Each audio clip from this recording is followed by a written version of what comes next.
Share मार्केटमध्ये सुमारे 15 लाख रुपयांची रक्कम बुडाल्याने 30 वर्षीय व्यक्तीने अंगावर पेट्रोल टाकून घेतल्याची धक्कादायक घटना घडली आहे। नाशिकच्या सातपूरमध्ये ही धक्कादायक घटना घडलेली आहे।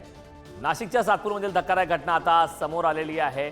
अंगावर पेट्रोल टाकून स्वतःला पेटून घेत आपली जीवन यात्रा संपवलेली आहे।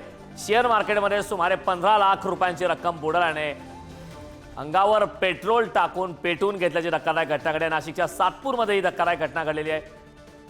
या संदर्भात ताजे अपडेट देण्यासाठी आपले प्रतिनिधी किरण ताजने आपल्या सोबत जोडलेत। किरण, शेअर मार्केटमध्ये 15 लाख बुडाल्याने युवकाने आत्महत्या केल्या, काय अधिकची माहिती?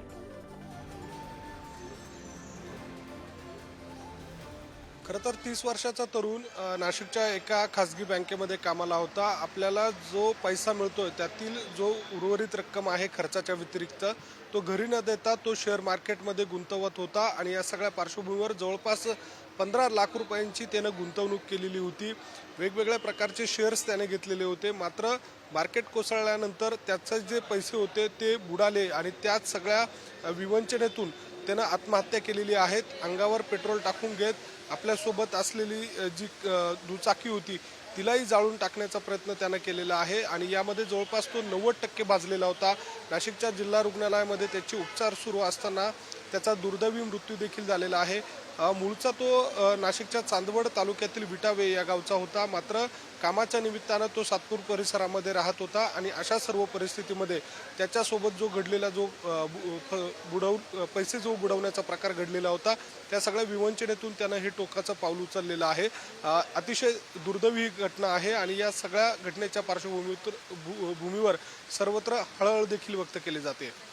करण नक्कीच करण, नक्कीच त्यामध्ये नाशिकमध्ये सातपूरमधील ही धक्कादायक घटना समोर आली आहे। मात्र यामध्ये 15 लाखाचं नुकसान झाल्याचं कळतंय।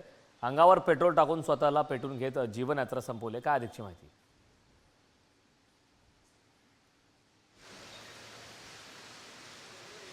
कारण खरं तर यामध्ये प्रामुख्याने जर बघितलं तर जो तरुण आहे तो बँकेत कामाला होता। आपल्याला जो पगार मिळतो त्यातून काही पैसे घरी न देता तो शेअर मार्केटमध्ये गुंतवत होता आणि या सगळ्या पार्श्वभूमीवर जर बघितलं तर त्याचे जे पैसे होते ते बुडाल्याची त्याची भावना निर्माण झालेली होती।